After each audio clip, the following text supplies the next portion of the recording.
Well, good afternoon, good morning, wherever you happen to be today. We have a very special hour for you here today. So thank you very much for everybody who's joining us on the call today.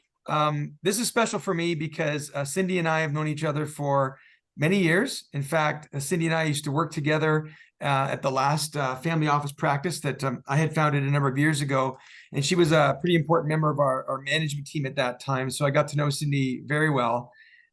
Cindy is today a family wealth transition advisor. She helps individuals, family enterprises, business owners, family offices navigate a lot of very complex things, including some opportunities that come with having wealth. And Cindy, I know you have over 30 years of legal, fiduciary, trust, governance experience in professional services firms, and we've worked together in one of those firms in the past. So Cindy has completed the Family Enterprise Advisor designation in 2016, and she's also a Leaders Council member in the Ultra High Net Worth Institute, and is an active member of the Purposeful Planning Institute. So she's very highly credentialed. She currently serves as chair of the Worldwide Business Families Global Steering Committee for STEP, which is the Society of Trust and Estate Practitioners, one of the most, auspicious industry organizations for those advisors who advise wealthy families. And in 2018, Cindy, I know that you were awarded the prestigious People's Choice Trusted Advisor of the Year award through Global's STEP Private Client Awards. So, and I believe you've also been nominated for another award this year. So the awards just keep coming for Cindy. But we're hoping for that anyway, Cindy. Anyway, there's probably nobody more qualified to speak to us today about the topic at hand today, which is a very important thing we'll be speaking about. And with that, Cindy, I want to thank you for joining us, and I'm going to turn it over to you. But thank you, Cindy, for being here today. Okay, thanks, Tim. Before Cindy starts her presentation, we want to wait for a few more people to come on. And I wanted to mention that, as Tim said, Cindy is a finalist in a category for the International STEP Awards being held in London, England tomorrow. So good luck, Cindy. I also want to say with some humility on behalf of Tim and our family office that our family office is also finalist, the only Canadian finalist for the International Award in the Family Office for the Society of Trust and Estate Planners. And we'll find out tomorrow afternoon at around 3 o'clock whether we in fact will win. Now, this is a long shot because 3 of the 5 firms are over 100 years old. And as most of you know, we're only about 5.5 years old. But kudos to Cindy and our staff for getting us to this point. I also wanted to mention that this webinar is going to be a slightly different format than the others. We want to make this interactive and conversational. And I want to introduce Adam Fish, one of our colleagues who will mediate and moderate the questions throughout the whole session. So at the bottom of your screen, you'll see Q&A. Please type in a question, and at the appropriate time, we will ask Cindy that question. So without further ado, Cindy, why don't we turn it over to you? I apologize for the poetry. Oh, thank you. All right, let me see if I can do this. Share screen, get that going, and share, and we'll go into presenter view. No, we're gonna go, sorry, Raquel. Go back to share screen, Cindy, and you can end the show, and then I think you just need it in a different presenter view. select a different screen to share. Yeah, just a sec, guys. Share screen. There we are. There we go. Perfect. Does that work? Yep. All right. Excellent. All right. So let me just go back a slide here. So our topic today is more important than money, impact of better family decisions. And I'm absolutely delighted to have been invited here by our family office. Congratulations to your team. The STEP Awards are absolutely amazing, and to be a finalist in any category is a great kudos. So cheering for you guys, and for the few other Canadians that are in the finalists this year. So let's get going on this topic. And as Neil's invited you, I really do want this to be interactive. I'm kind of staring at the same thing that you are, so I can't see your faces, and Adam's going to be my eyes and ears. So what I wanted to talk about today, we're going to start on a little bit of a cartoon here that says, "That lawsuit you see in my future, which end of it am I on?" And this is a little bit tongue-in-cheek, but unfortunately, it does tend to be a fair bit of litigation in the space of family wealth transition. And the opportunity really is, because I don't want to come at this from a negative perspective, but the opportunity that we're going to talk about today is how do we avoid that? Because there's lots of great things that we can do to not end up down this path. In Alberta, which is where I'm based, about, I think it was 2020, maybe 2019, we actually, in our court system in Alberta, have a designated estate litigation bar. And so like many provinces would have, for example, a family law litigation bar. So we now have estate litigation as well, which just goes to show that unfortunately we are seeing a rise in litigation, that we need to have sort of a dedicated part of our court system to estate litigation. So one of the things that I wanted to do, I thought would be helpful, just to put this in context, is kind of a real live case situation here. And this is right out of Toronto. This, as you can probably gather, is litigation. So it's Libfeld versus Libfeld versus Libfeld versus Libfeld. And you can see the four brothers there. And this is an excerpt from a Toronto Life magazine article that I think came out last year, actually. So the story here is started out great, but it unfortunately ended up not so great. Kind of your classic rags to riches, Eastern European immigrant. The father, Theodore, who is known as Teddy, had immigrated to Canada, had escaped from Auschwitz and came to Canada and landed in Toronto. And as it says in this headline, really with nothing. And he built a $4 billion real estate company. It's, like I say, your classic rags to riches story. And Teddy died at the age of 72, and he had no real succession plan in place, unfortunately.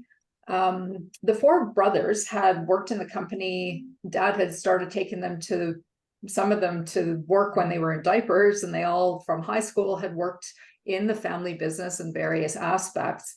And even though he'd never prepared any sort of succession plan, they had kind of talked about these things with lawyers, et cetera, and consultants along the way, but they just never ended up putting pen to paper. So when Dad died, now we have the four brothers who are working together, and things started off okay, kind of your normal squabbles. But one of them had a heart attack, and that led into some discussions about increasing insurance, and that kind of opened up a whole can of worms. And the brothers their relationship deteriorated and continued to deteriorate. When Dad died, the four brothers became equal shareholders. So the four of them each own 25% of the company. And, like I said, it seemed to work out pretty well for quite a long time. And then pretty sharp cliff when it didn't work out all that well.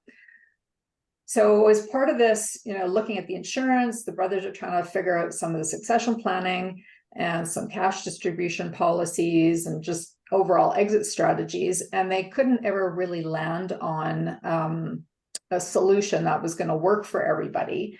And as a result, they just kind of got stuck. And over time, the situation just got more and more and more aggravated. So much so that the brothers kind of ended up pairing off against each other. So you had sort of two teams of two against each other. The poor widow is now kind of dragged into this. Her sons are, in opposing camps. You end up with the wives and the cousins who are kind of freezing out different branches of the family. So overall, not a really good situation. And ultimately, what ended up happening was they ended up in litigation. This was really impactful on the business because once the company was in litigation, they couldn't acquire any new property. The litigation ultimately, I think the trial was in November of 2020. It lasted something like 21 days.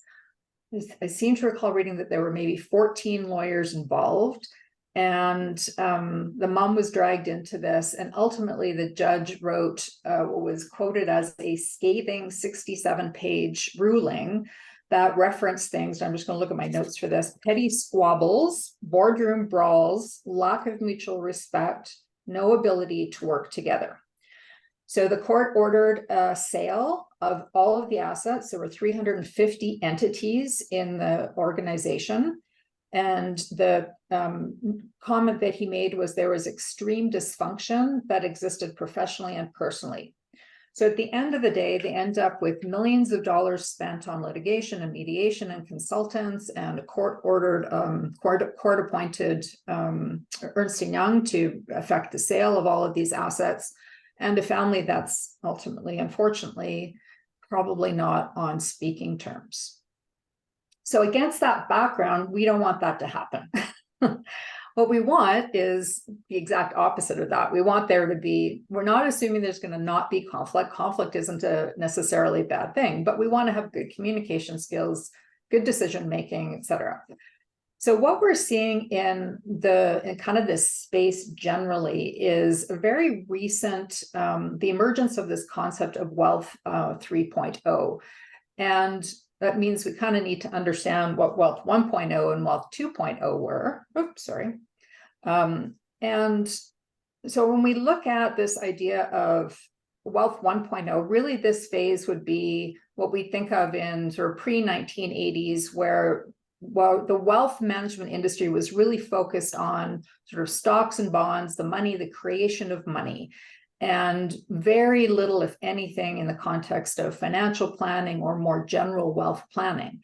So in the late 80s, the era then is being labeled wealth 2.0, and we're kind of still in that era where we started to get more integrated wealth management.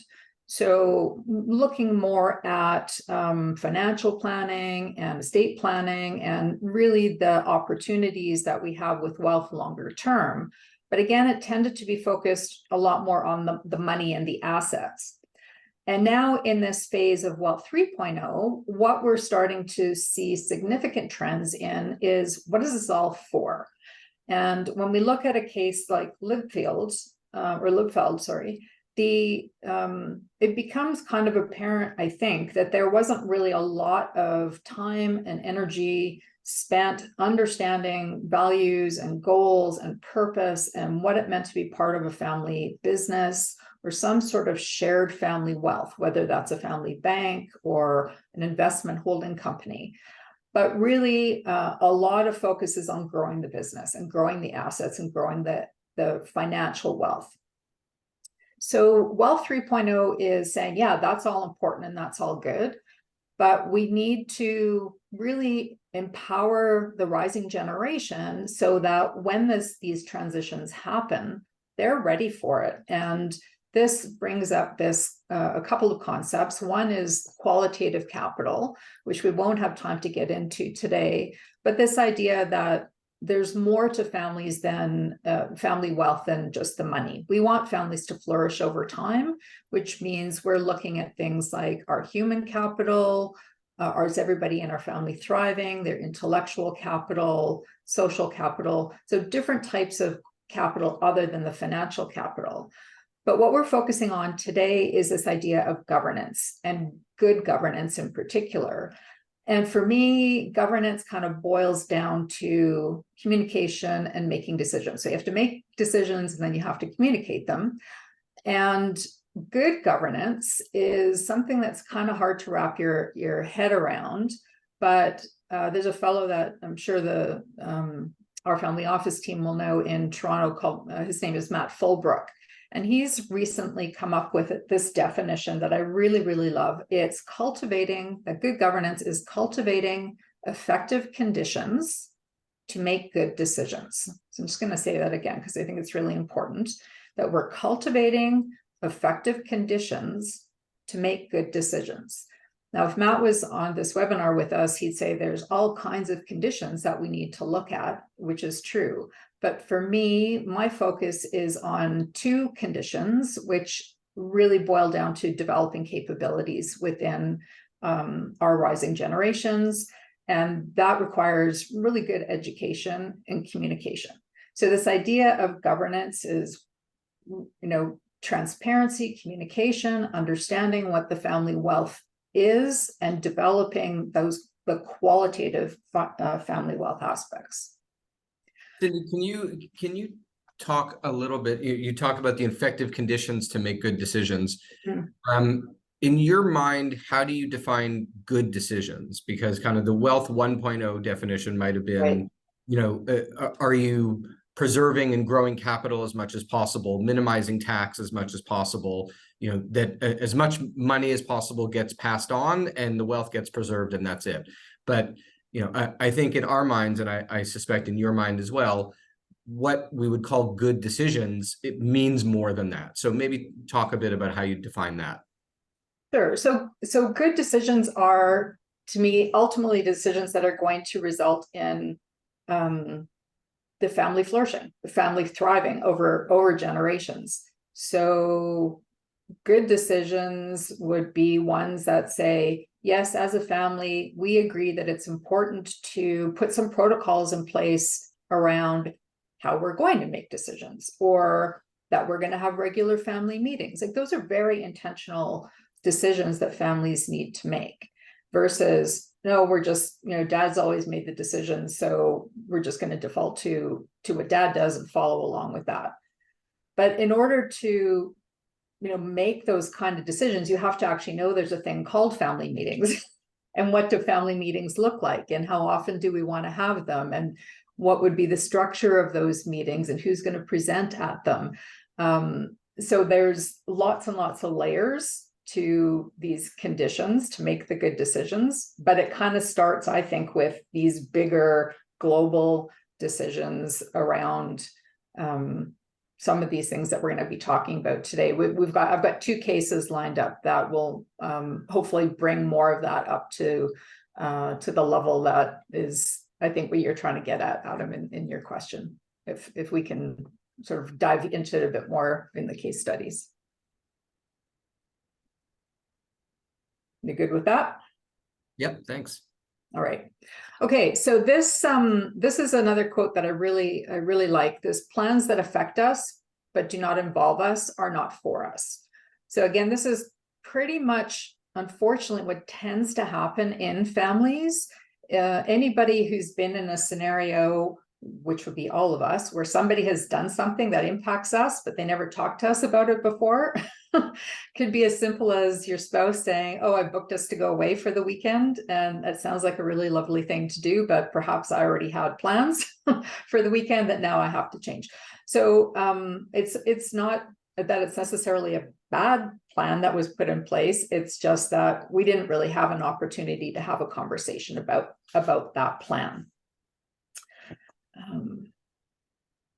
Sorry, there we are.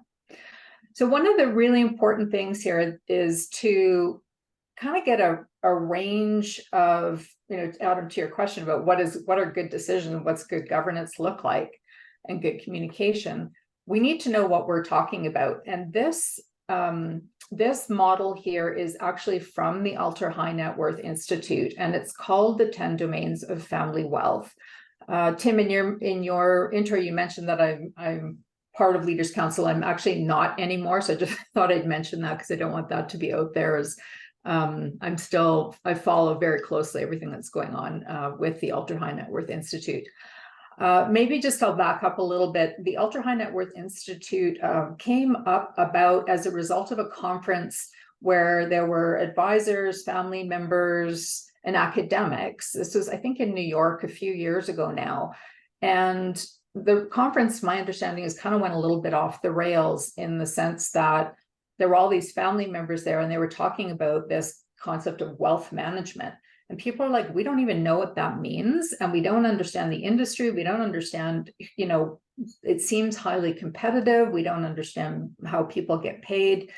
And it was a bit of an aha moment, to the point that one of the outcomes was they created this Ultra High Net Worth Institute, which is a not-for-profit research organization that really focuses on trying to understand and delve into and look towards the future of family wealth. And one of the very first things that this group of people did, that took, I think, over a year and a half, was to create the first iteration of what you're seeing here on your screen, this 10 domains of family wealth idea. And what they did was they got advisors from all of these different, we'll go around the circle in a minute, but from all of these different domains that families of wealth ultimately end up working with over the course of their lifetime. And they said, we really need to understand the field here. Like, what is wealth management? What does wealth management look like? And how do we all work together for it in the best interest of the family? So ultimately what they came up with were two main clusters, which are, as you'll see on the top, wealth creation and stewardship. And wealth creation and stewardship are all the things that I think we more typically think about when we're talking about wealth. So your financial and investment management, estate planning and legal issues, so your wills and your trusts and powers of attorney, etc. Social impact and philanthropy, another big one for families of wealth. And then, of course, risk management. So everything from insurance to all the different types of risk management that families would put in place. But then there's this idea that I started to talk about, was the qualitative capital. So there's a whole range of advisors out there that really work on this whole field of cultivating family capital. And these are really, really important things that families sort of end up fumbling their way through a lot of times, because we're not, as advisors, historically really good at integrating the quantitative and the qualitative side. So when we're looking at cultivation of family wealth, the pies here are health and well-being. So like, for example, my mother has Alzheimer's. So this is something that's really front and center for me. And one of my clients recently had somebody in their family have a diagnosis of Alzheimer's. And so because of sort of my experience, I was able to walk alongside them and say, these are the resources that we've looked at. But I'm not a specialist in that field. I can just sort of help point them in that direction, but I need to be aware of that. Family dynamics is a really big one, and one that we'll be focusing on today, as well as learning and development of the rising generation. How are we helping families, again, make good decisions, have healthy conflict, educating, preparing, and empowering the rising generation, which then feeds right into leadership and transition planning. Whether you have a family business or not, you're still transitioning some form of leadership and assets and wealth across this whole spectrum of that's in front of you. And again, coming full circle, we're back to governance and decision making. So how do we communicate and make those good decisions? So it's a really great model. And how families are starting to use this is, you'll see right at the center there is family advisor relationships. And so families who are aware of this, and you can go to the Ultra High Net Worth Institute website and you'll find much more of a drill down on each of these pies. But families are starting to use this as a way to understand the advisors on their team and have discussions like, well, how are you integrating and how are you looking at all these different aspects of our wealth? Even if you're not specifically, advisor doing each of these pies, which would be unrealistic, how are you working collaboratively and creating highly collaborative teams that are cohesive, that are helping our family make sure we're prepared for all of these different aspects that are going to come down the pipe at us. Any thoughts, questions, comments, Adam, from your side on that? So I think one thing that you alluded to, but in the sort of wealth 1.0 model, or the traditional kind of focusing on the wealth preservation and transition model, looking at the yellow slices at the top there, it's easy to sort of look at the bottom part and say like, oh well, that might be kind of too difficult to navigate, or it seems complicated. But I think one thing that you've highlighted here is that these pieces all interact with each other, and to avoid the lower half of this model, it can be at the peril of the upper half as well, right? So if family dynamics are dysfunctional, it's going to impact financial management and risk management, estate planning issues, right? If good governance isn't present, to your point, you're not going to have good decisions made about the upper half. So even if it seems like the lower half is kind of messy and complicated and maybe uncomfortable at times to navigate, the model really demonstrates that you can't ignore those and expect the top half of the model to just keep humming along. Yeah, I really like the way you summarized that, Adam, and I agree with that. And I think the Liebfeld scenario that we just went through shows that very clearly, right? The family dynamics, which clearly weren't attended to, nor probably was the learning development or the governance, definitely not the governance and decision making, has had a huge impact on their financial, right? Like, and estate planning. I mean, it's tragic. It's ultimately tragic. But, I just also, you'll go, and some people might be going, oh yeah, okay, but they're a big $4 billion empire. We're not in that snap bracket. This applies across all wealth levels. It's just the level of complexity tends to be lower. So just because there's fewer zeros in your family, your quantitative wealth bucket, don't be dismissive of this model. I think this model is, as I say, terrific across all wealth thresholds. All right, well, let's have a look then at, so we're going to start talking about trust basics, just because I've got two cases coming up that do involve trust, and it's a pretty common thing to see in most family structures. And before somebody says, oh, well, we don't have a trust, so I'm going to sign off, don't, because you probably do have a trust and you're just not aware of it. So most people have, and this is the very first point on this slide. So there's things called inter vivos trusts, which I'll explain in a second, and testamentary trusts. So a testamentary trust is a trust that's set up in your will. And I have asked people, when I start talking with families or working with families, I'll ask them, like, do you have any trust in your structure? I'm just trying to get an overall feel for it. And they'll often say, oh, no, we don't have any trusts. And I said, well, do you have something like this set up in your will where you'll have somebody else who will take care of things either for your minor children? And they'll go, oh yeah, I think we have that. I'm not sure. But almost without fail, I find, especially if there's younger family members or anybody that's got a disability or sometimes some other capacity issues or other sort of familiar issues, they'll often be, almost always be a testamentary trust. So please do stay on and pay attention. If you don't think you have a trust, you probably do.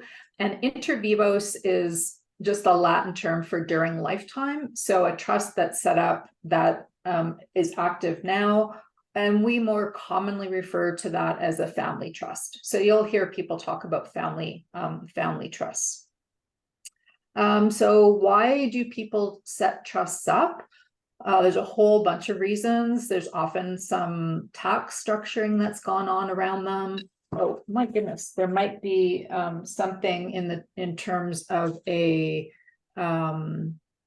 asset protection is another reason, creditor proofing. Like I said, often there's minors or there might be some sort of disability. So there's lots and lots of reasons that people set trusts up. They're a very useful tool in your estate planning and wealth planning toolkit. And today we're going to be talking about the real opportunity to be using trusts more proactively in this whole context of good governance. So just really quickly, I just wanted to go through some of the key basics, just so that if you're thinking, oh, I think I have a trust, but I'm not entirely sure. One of the really confusing things is settlor trustees and beneficiaries. So the settlor of the trust is somebody in Canada that actually doesn't really have much else to do with the trust. So they usually provide something like a gold coin or a silver wafer or something just to get the trust set up. The more where we want to focus on are who are the trustees and who are the beneficiaries. And often the trustees in a family trust are mom and dad or dad, and the beneficiaries are often mom, dad, and the kids. And that's the most common structure that you'll see. Then there's a distinction between whether a trust is discretionary or non-discretionary, or it could in fact have mixed components of both in it.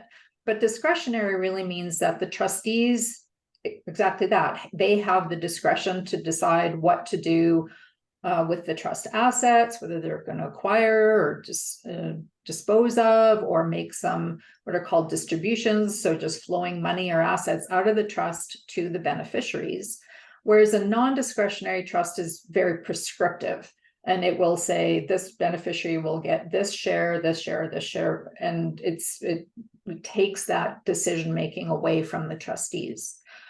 Common trust assets, often there'll be one common one I think that you would see in Ontario would be cottages.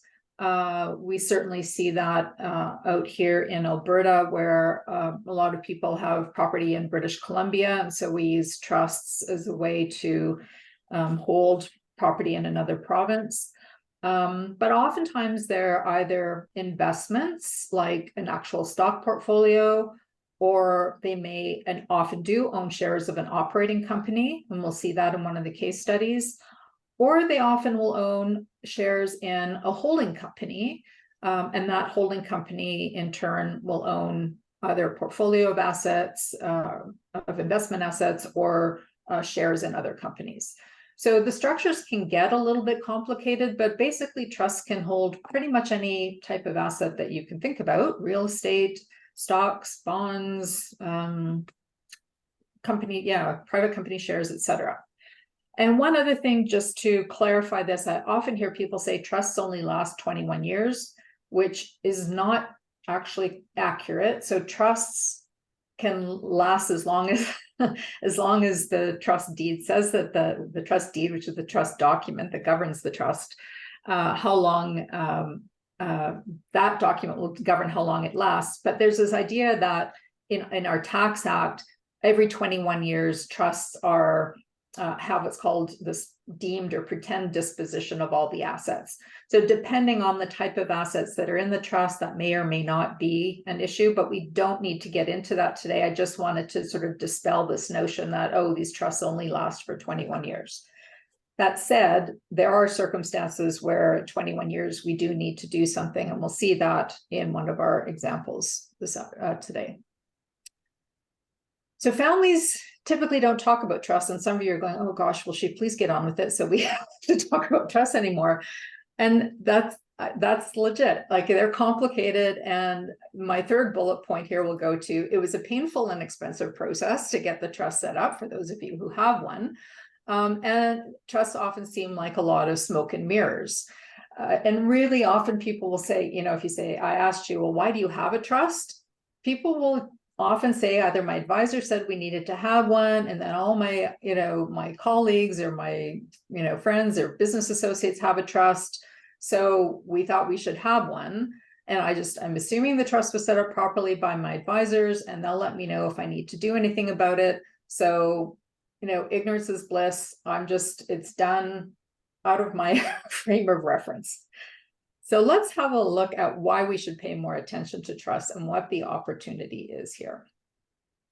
So our first case study is one where I'm going to call this the things go wrong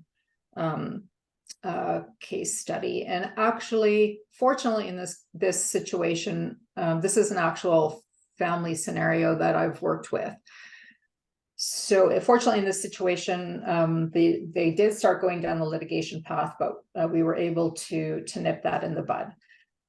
So a really, really common thing that happens, and we're going to walk through this structure, is the dad often ends up as being the trustee of the trust.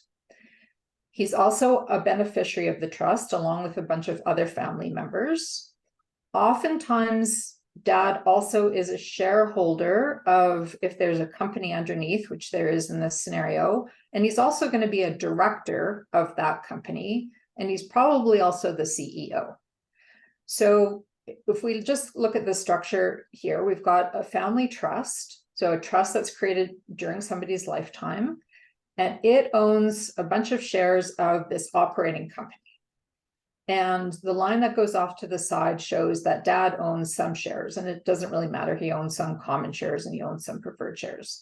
So this is kind of the standard structure that if you had done something called an estate freeze, this is a really simplified version of what that structure would look like. Now, in the case that that this actually comes from, there were 5 family trusts. So there were 5 branches in this family. So we kind of multiply this out across 5 family members. And what had happened was originally grandma had set up a trust, and there had been a bunch of shares, and then those shares got distributed down to these 5 branches. Well, one of the branches went a little bit rogue, and they said, you know what, we want out of all of this.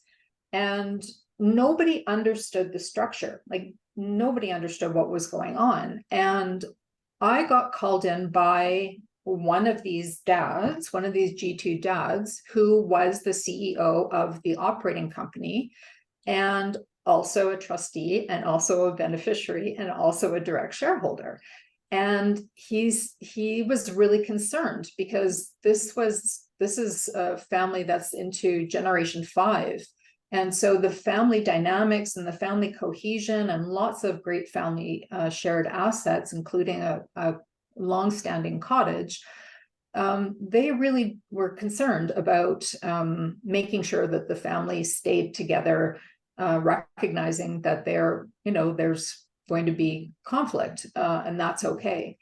So what we started with was a lot of education around the structure. And I had probably 60 family members in a room from all over the place. And we went through this much slower than we're doing it today and explained to them the terms of their trust and how this worked. And then they all went off into their own family groups, and they looked at their own separate trusts, and they came back with their questions and what they were interested in. And they started to get a very sort of different lens on, oh, okay, my trust is a little bit different than my cousin's trust and their trust. And we have a lot of control over what we do in our family trust. What we don't have control over is what's happening in the operating company, because that's a whole different ballgame. The operating company is run by management, and the decisions are made by the board of directors. This is a really confusing concept for a lot of families, and we'll see this again in the next example. But basically, if the operating company doesn't decide to pay dividends, the directors of the operating company don't decide to pay dividends up to the family trust, the trust doesn't actually have any money to distribute out to the beneficiaries. So this was a big aha moment for people, because they're like, well, the trustees are controlling all of this. Well, they're not really. It's the operating company, and the operating company has a strategy that they're following for the benefit of the whole family. So this is a lot of So Cindy, yeah, let's pause there for a minute, because I want to take, there may be some people on the call that don't have this exact structure, and I know you have another example afterwards, but if we can kind of zoom out at what are the lessons here that go to, making better decisions, right? Which is sort of what we're talking about, big picture. So, you could look at this again from that top half of the pie lens, and the trust, this structure may have been implemented in I will say sort of a well-guided effort to minimize tax, to allow for certain control, to allow for family togetherness. It may have been done with good intentions, and so the structure was put in place. But as you say, the beneficiaries and everyone in G2 didn't really have a full understanding of what they were controlling, their limitations, what the implications were of this structure. So can you talk kind of just conceptually at what is a better approach to setting up a structure that allows for, because again, you could look at it and say, well, this allows for good decisions in that you minimize tax, it allows for transfer of wealth, but maybe it's not a good decision in the sense that people don't really end up happy with each other. So how do you, in going through this process, what are the takeaway lessons of how you improve on that? Right. So that's exactly what I was just going to get into. So thanks for transitioning us there. So as I said, we kind of had this, you need to understand the structure first. Ultimately, you have to understand what you're dealing with. And then it was like, okay, exactly. Like, how do we not have this conflict? How do we make better decisions? And how do we continue this education journey that we're on? So as a family, we're moving forward.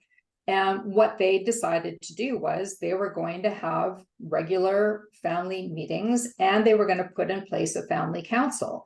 And the family council was going to be representative of all of the branches. So this led into a group that sort of put up their hands and say, yeah, I really want to be part of this, figuring this out, because our families, we've got a multi-generational family and it's really important to us. So we spent probably 6 months preparing for that next meeting, talking about, okay, what is good governance? How do you feel that that's going to look in your family? How are you going to elect people to your family council? What qualities do you want those people to have? What kind of decisions will they be making? What do we want to support in our family in terms of things like, say, education or health emergencies, maybe starting up a business? So this idea, they started talking about a family bank and what would that look like? And how do we use that as an empowering tool, if we go back to the 10 domains, of all of those qualitative pieces to really put in action all these qualitative aspects of learning to work together, learning to make decisions together, recognizing that people are not going to be well at some point in time, and maybe aren't able to participate in decision making. What are those protocols going to look like? So for me, the opportunity is we can do that. I keep doing this because trusts are triangles, but the opportunity with trust, that doesn't exist at OpCo level, because the OpCo level is all about running a business, and that's what it should be all about. But at the family trust level, we've got a whole world open to us in terms of having conversations that can be impactful in terms of the strategy of the operating company, but go way into all these other areas that are qualitative. And I think in the next example, we're going to see that a little bit more front and center. And just to expand on that, Cindy, to what extent, and I know you talk a lot in general about trust advisory boards and things like that. To what extent does that also take some of the pressure off of, this G2 dad that is wearing all of these different hats and is expected to run everything and is maybe seen as kind of the bad cop when they're making decisions for the sake of the OpCo and other family members aren't happy? And, to what extent does that also take off some of the pressure and maybe some of the negative feelings towards that individual that is responsible for kind of, keeping all these balls in the air at once? Yeah, I love that point. So this idea that I talked about earlier about these conflicting fiduciary roles, right? That's exactly the position that Dad's in, whether he understands it sort of from that technical language or not, but he's making all kinds of decisions with all these different hats on.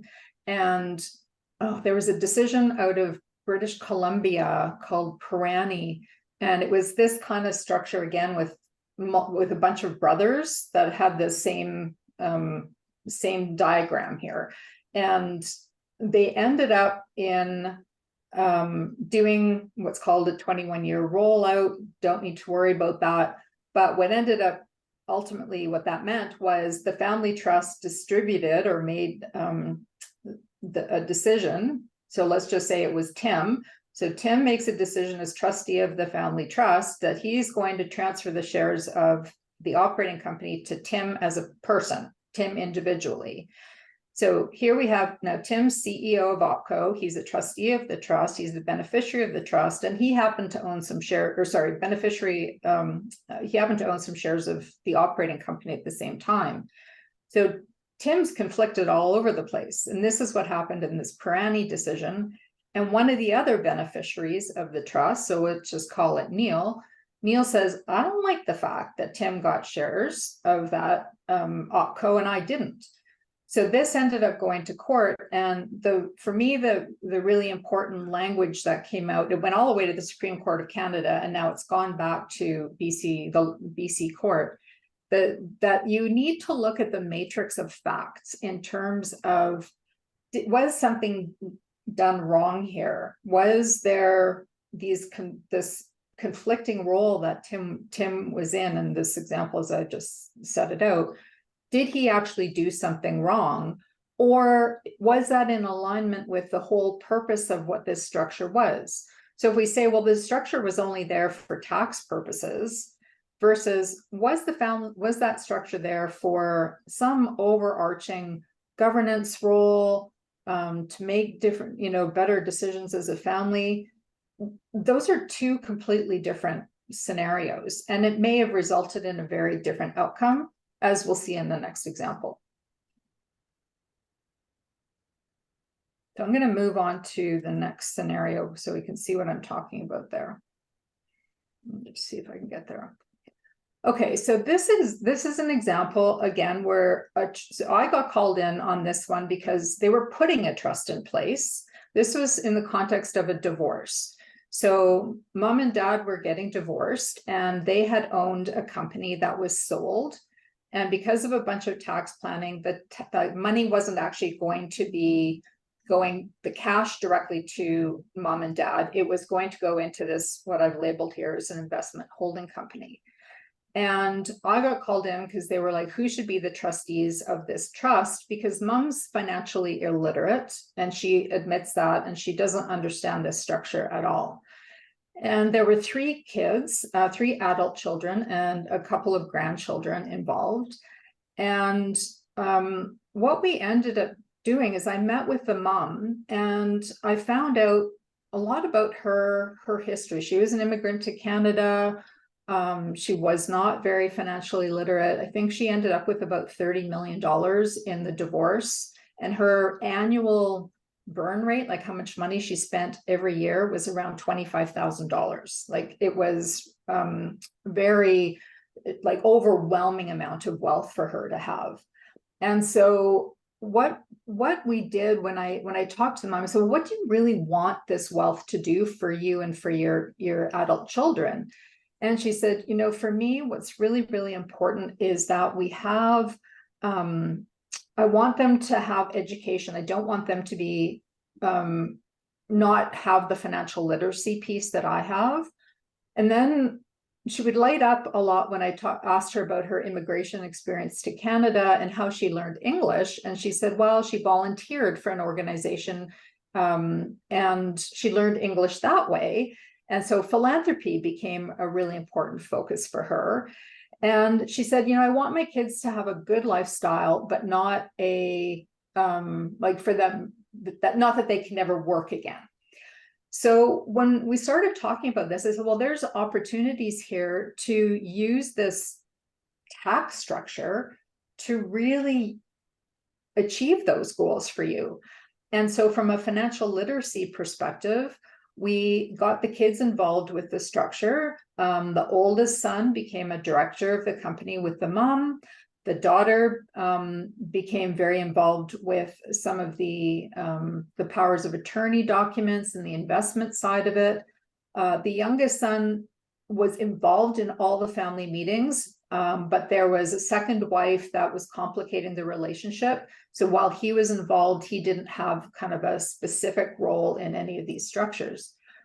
But it just was absolutely amazing, because the mom just went from totally disengaged, not understanding anything, to, oh, okay, so we would meet with the advisors, we set them up with private banking, so they now understood how the money was held, where the investments would flow to, what they could then do with the money at the trust level. And so, for example, the grandchildren were beneficiaries of the trust, and one of them was going to university. And so I said, well, education is one of the opportunities here. So is financial literacy under the trust. That's what mom had wanted. So if you work with your son and put a budget together for going to university, I'm fairly confident that the trustees would be willing to make a distribution in support of education. So we're now using the trust really proactively, right? Because everybody in the structure that's impacted by it understands that. And we're having decisions made collectively. So every time we had a conversation like that, we're looking back to, what were the purposes of the trust that mom set up? Financial literacy, education, living a good lifestyle, but not an extravagant lifestyle. And then even things like philanthropy, then we would have discussions about, well, mom said, no, I don't want to. She made a $250,000 donation to this group that she had volunteered with in her youth. And she didn't want that to be a named donation. And, we're talking about this as a family at a family meeting, and the kids say, well, yeah, we actually think we would like that. We're really, really proud of you and that history and sharing that history. So, so again, conversations that happen that were very different. So when you look back at the 10 domains, which didn't exist at the time we were working on this structure, we really were hitting so many of those aspects of it. The mom ended up with, she had some significant health decline mentally. The kids were prepared. They understood the assets, the family dynamics. We worked out real time in the room. We were able to do financial literacy, support the growth, the decision-making, so all the communication. So all that is governance. So all that is good governance. And she unfortunately actually passed away 2 months ago, the mom, and it could have been a very, very different scenario if the kids hadn't been involved in this way. They would now be in a situation, if none of this had been done, there had been no communication, no governance, of going, oh, all of a sudden we have to deal with the sudden loss of our mom, as well as figuring this out. And so I think the opportunities, I feel very, very strongly that, whether you have a trust or not in place, these scenarios do provide an example, a structured example of ways that trusts can be used when you have them, or the family meetings, the family councils, that whole concept of governance, whatever you own and however you own it, to be proactive, to start to build those skills, to have those financial those family meetings, and look at those 10 domains and go, yeah, you know what, maybe we do need to be focusing on some of these more qualitative aspects in a more proactive way. So I think that's all I've got in terms of, let me just see, I think I've got one more slide that's maybe a bit of a summary here. So what I see as, and you can take the word trust out of there, but governance opportunities, this idea of real-time education and training for future roles and responsibilities, regardless of how that wealth is held. And really this important idea of having a positive impact on family dynamics. When you start working together as a team, you'll develop those communication and conflict resolution skills across generations. And really where I get really excited is developing those rising generation capabilities. So they learn to collaborate and make good decisions together, and they're really deepening their relationships with each other, and they know the advisory team. So when something happens to somebody else in the family, they know who their people are, right? And they can step confidently into whatever the future holds. Oh my goodness, and flourish as individuals. So I've obviously hit something here. I'm going to go back to, I don't know what I'm going to do. I'm going to stop sharing screen somehow. And then we'll come back to the group. That looks pretty good. Good. You're good. Thank you, Cindy. We have a few minutes left. Are there any other questions from the participants on the call? And then we'll wrap up. Tim, any question? Adam, anything additionally? One thing I'd just like to address, Cindy, I want to ask you a question about. You know, we talk a lot about, obviously, the generation that creates the wealth, then you've got the second generation, then maybe the third generation, and maybe talk a little bit about how values can change from one generation to the next. And how does that, I almost think about the idea, you've probably heard this analogy before, of the individuals who are immigrants to the land of wealth, you know, people who grow up with wealth, but they've created it. And so it's a new world for them, but their children who grew up with that wealth, it's a very different world that they've grown up in. And it's almost like they're natural born citizens of this land of wealth. How does that difference between the generations create tension or maybe cause issues for families that are trying to make sure this wealth can go on for multiple generations? Yeah, I think you've actually, with that comment, captured the essence of Wealth 3.0, where it's the tendency is for us to kind of, as advisors, I think, to say, well, that, you know, that's problematic, or we really need to solve those problems. Whereas Wealth 3.0 is going, you know, this is actually, there's a really proactive, positive way for us to look at these. It's great that we have different views. It's great that we have different experiences, but we need to be able to actually talk about those without getting, you know, emotionally charged, and look for those small wins in those places where we can find alignment, and where we can't, that's okay. We're all adult humans, right? But let's not leave that to destroy our family. Let's go, okay, yeah, no, that's, you know, that's the way Tim's wired, and that's great. But, you know, we do need to make a decision here, and this is our decision-making protocol. So, you know, let's carry on. And it's good practice. It's good practice to have those different values and experiences in the room. And I imagine, you know, going back to the beginning of this with Libfeld, that there probably was some very dramatic differences in terms of values and experiences that unfortunately resulted in some dysfunctional relationships. Thank you, Cindy.